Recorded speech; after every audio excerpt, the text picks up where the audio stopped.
So the assumptions of a bivariate regression are similar to when we're doing a bivariate correlation. The first assumption is more a methodological assumption and should be assessed both before and during the data collection process. The participants should only participate in the research once and not have an influence on the participation of others. The second assumption investigates normality. Each variable should be approximately normally distributed. The third assumption looks at the assumption of linearity. There should be a linear relationship between the two variables, and if the relationship is not linear, then the Pearson's correlation coefficient probably will not adequately capture the relationship between the two variables. And the fourth assumption is the assumption of homoscedasticity. Now, homoscedasticity refers to the error variance being the same across the points of the linear relationship. In other words, the variability in one variable should not change considerably across the spectrum of the other variables. So let's have a look at our data set for our bivariate regression. What we can see here is we've got three variables, or three variables here, yeah. ID, which is just used for admin purposes. Then we've got sleep and well-being. Now, if I wanted to go down to variable view here, and I can just see a little bit more what they actually are, each of these variables. So we can see sleep is the number of hours sleep that the person had the previous night. And here's their score on well-being. So on some well-being index. And we can see that they're scale variables. So coming back to our data set, we can see here that participant 9, this participant had 7.6 hours sleep the night before, and then when they turned up the following morning and did a well-being screening or well-being survey, they scored 78. Similarly, if you have a look at ID 33, this person had 6.8 hours sleep the night before, and when they turned up the next day to do a well-being study, they scored 72. So the first thing we want to do is check for normality. So if we go to Analyze, Descriptive Statistics, Explore, and what I'm going to do is I'm going to take both variables over to the dependent list. And you've got a couple of options here. Let's click on Statistics. I'll just leave my descriptives ticked there, so I'll just leave the default settings. What about plots? Well, you've got stem and leaf plots, which are good for looking at outliers and give you a bit of an idea of distribution, but just to reduce the amount of data coming your way, I'm going to take that off. What I do want to do, though, is choose box plots. This will give me a little bit of an idea of visual representation of the data in terms of how it looks, in terms of outliers, potential outliers, and also give me a bit of an idea about normality. But the normality tests are I do want, which I'll just tick that, and that'll give me the Shapiro Wilk or Kolmogorov-Smirnov tests. And then I can click options here, and I'll just leave it on the default of excludes cases listwise, and I won't worry about Bootstrap, it's not part of our course. And then I press OK. The case processing summary table shows how many cases were analysed, how many were dropped due to missing data, and how many are valid. So what we can see in this instance that there were 34 valid cases that we're going to be analysing in this bivariate regression. There were no cases that were missing. This table looks at the descriptives, and as I mentioned previously, it contains much rich information around central tendency, around range, skewness, and kurtosis. And skewness and kurtosis are another measure of normality. Skewness, as I mentioned previously, as the name suggests, it refers to the extent to which the distribution is both positively or negatively skewed. Kurtosis relates to how peaked with thin or fat tails is the distribution. And the more that these figures or values depart from zero, the less the normal the distribution. Now, dividing skewness and kurtosis by the values by their standard errors, which is in the last column of this table, gives you the z-scores for both skewness and kurtosis. Now, if those z-scores are within a positive minus 1.96 range for each of the variables, then it suggests that your groups or that your variables are normally distributed on the dependent variable. Now, the Shapiro Wilk is a standard test of normality. Both it and the Kolmogorov-Smirnov test tests the null hypothesis that the data is normally distributed. They often lead to the same conclusion, but if they don't, choose the Shapiro Wilk. Now, if the test is not significant, so in other words, the sig value is above 0.05, then the null hypothesis is retained and the assumption of normality is met. If the test is significant, so in other words, the p or the sig value is below 0.05, then the null hypothesis is rejected in favour of the alternative hypothesis and the normality assumption is not met. So here the Shapiro Wilk is 0.996 for well-being and it has a sig value of 0.359. So the normality assumption is not violated for well-being. If you have a look at the sleep variable, it has a Shapiro Wilk score of 0.956 and the sig value is 0.190. Again, this is above 0.05, so which is at alpha level, and the normality assumption is not violated for the sleep variable.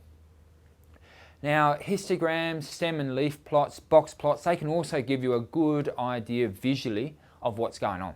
So here I show you box plots, also called box and whisker plots, and they're used to give you a bit of an idea around what's going on with normality, but also so you can see whether there are any potential outliers. Now, as I mentioned earlier, the box is the 50% of the scores that range from the 25th quartile up to the 75th quartile, and then you've got those whiskers that extend to the highest and lowest points in the distribution that aren't outliers or extreme scores. So here you can see that for each box plot which is done, that for each variable it's roughly symmetrical, which further confirms that each group is normally distributed. Outliers and extreme scores, as I mentioned, are also shown in box plots, and here you can see that there are a couple of potential outliers for the number of hours sleep. To be more specific, case 7 and case 8 are potential outliers.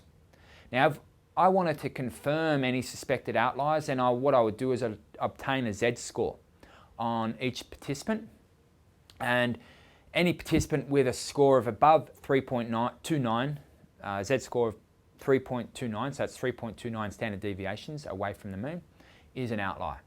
And now Z-scores were done in this analysis, which confirmed that those two scores for case 7 and 8 were not outliers. Now, in the interest of brevity, this is not shown here. So to have a look at linearity and homoscedasticity between the two variables, sleep and well-being, what we actually want to do is just do a visual scatter plot of those two variables. So to do that, what we do is we go to Graphs, Legacy Dialogues, and then Scatter Dot. And what we're going to do is choose Simple Scatter. So let's just choose Simple Scatter and then Define. Now you've got a couple of options here. I've got two variables, and those two variables need to be placed on the y-axis or the x-axis. So the variables are sleep, number of hours sleep you had the previous evening or previous night, and your score on the well-being index the following day. So in this example, we're using sleep, the number of hours sleep you had last night, as a predictor of your well-being. So your number of hours sleep is a predictor variable, and this is always plotted on the x-axis. And the score on well-being, so we're using the number of hours sleep to predict our scores on well-being, which is our criterion variable or our dependent variable, and move that to the y-axis. Now you can put a bunch of titles there, but let's not worry about that. We don't really need that for the scatter plot. And there's options there, but we're just going to leave it as the default, exclude cases listwise, and then we press OK. A quick visual inspection of the scatter plot confirms that the relationship between well-being and sleep is linear. That is, that they're roughly a straight line. So the assumption of linearity has not been violated. In addition, there appears to be roughly the same amount of variability in well-being scores at all levels of numbers of hours of sleep. So this suggests that the relationship between the two variables is also homoscedasticity. If these assumptions are violated, then consider using a Spearman's row. Now, a heteroscedastic relationship may look closer to this. So we've checked some of the assumptions around normality and heteroscedasticity or homoscedasticity. Now let's do the bivariate regression. So to do this, we go to Analyze, and then you'll see Regression, and we're doing a linear regression, a linear bivariate regression, so let's click on that. Now we've got a dependent list or dependent variable that we need to put in here and the independent variable. So we're using the number of hours sleep the previous night as a predictor of our scores on well-being.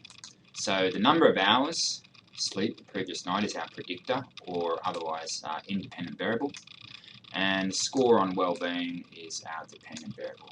Now clicking on statistics, we actually just want to choose confidence intervals for the regression coefficient, leave it at 95% confidence interval, press continue, and we don't need to worry about any of these other options in this example. And pressing OK.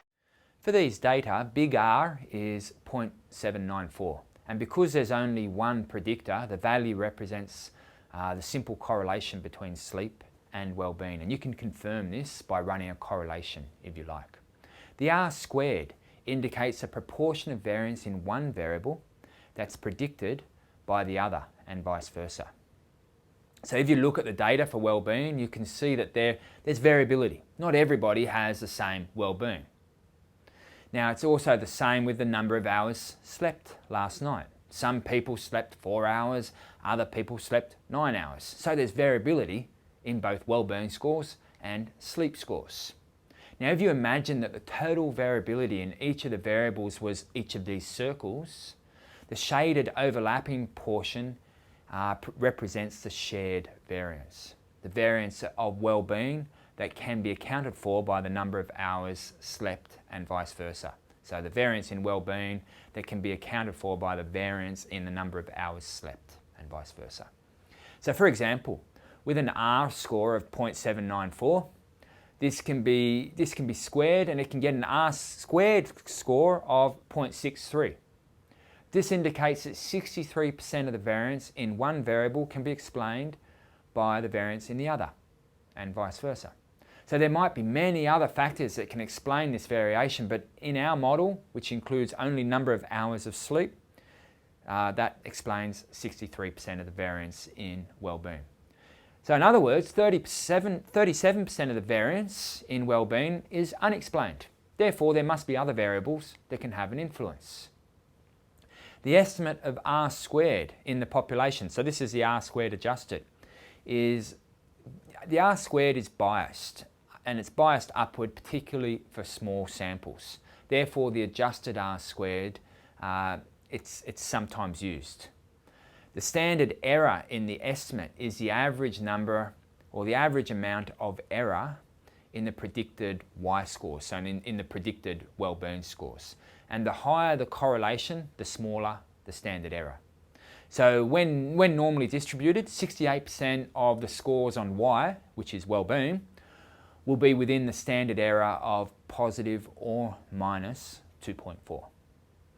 So that is positive or minus 2.4 of the predicted Y score or the predicted well-being score. Now, we're doing a bivariate regression here because we want to be able to predict well-being scores. One way to predict well-being scores is to give people the mean well-being score. So if all you did was take the average well-being score of people, then you would have a score of 70.93. Have a look at the descriptive statistics.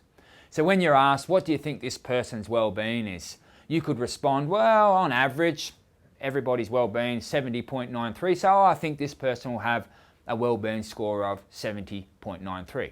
Now with the bivariate regression, we're able to be a bit more sensitive than just taking the average well-being score. And this table tells us whether our regression model is significantly better at predicting well-being scores than if we use just the mean value of well-being. So the most important part of this table is the F ratio, which is calculated by dividing the mean square of the regression by the mean square of the residual and the associated significant value that comes from that. So for these data, we can see there's an F ratio or an F score of 54.55.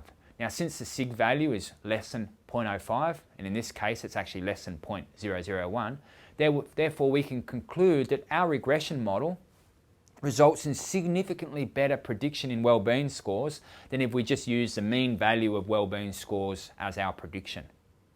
So in short, the regression model overall predicts well-being scores significantly better. However, the ANOVA table that you saw there doesn't tell us about the individual contribution of variables in the model. And although in this simple case there's only one variable in the model, so we can infer that this variable is a good predictor. So as a result, we need to look at the coefficients table. The B value for the constant is the Y-intercept. So from the table, we can say that B0 is 55.132. And this can be interpreted as meaning that when a person got no sleep, so in other words, when X is 0, the model predicts that the person will have a well-being score of 55.132. We can also read off the value for B1 from this table, and this value represents the gradient of the regression line. It is 2.379. Although this value is the slope of the regression line, it's more useful to think of this value as representing the change in the outcome that's associated with a unit change in the predictor. So therefore, if our predictor variable is increased by 1 unit, so if the number of hours slept last night is increased by 1 hour, then our model predicts that there will be an increase of 2.379 units of well-being, based on whatever well-being survey you use. So what I've done is substitute the values that SPSS gives us into the regression equation to actually calculate the predicted well-being scores. But don't forget that 68% of the scores so calculated will be within the 2.4 standard error. So if you remember, that was the standard error that we talked about earlier. So this too is based on the assumption that the variables are normally distributed. So with a score of 7.6 hours of sleep, the predicted well-being score, as you can see, is 73.2124. Note how close this is to our approximation of 73 from the scatter plot in the lecture. So we can also see that a t-test tells us whether the B value in the first column of the coefficients table is different from 0. SPSS provides the exact probability and the observed value of t that would occur if the value of B in the population were 0. If this observed significance level is less than 0.05, then the result reflects a genuine effect. For both t's, the probabilities are 0.00, so 0 to 3 decimal places. And so we can say that the constant and the coefficient of number of hours sleep, so B1, are significantly different from 0.